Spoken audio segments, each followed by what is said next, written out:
I'm working as a director for the short programs for TF1 and Disney for the Magical Moments Festival with different celebrities that have offered their beautiful time and energy and creativity to come just share some very intimate story with us that you know, it's all about feeling good. We have Thomas Sisley and Ariel Dombal, Gérald Depardieu, Sébastien Chabal, and Marc Lavoine.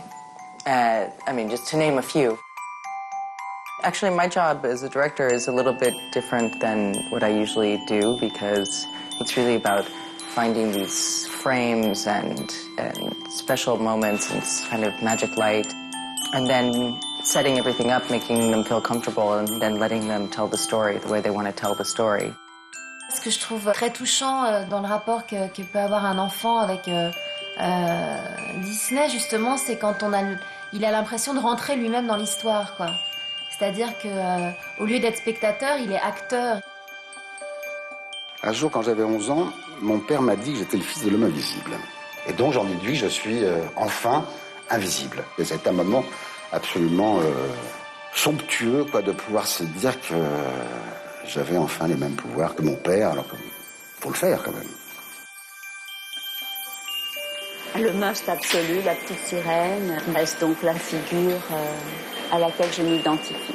Quand j'ai su que Walt Disney l'avait appelé Ariel, alors je me suis dit, mais c'est pas possible, c'est un signe.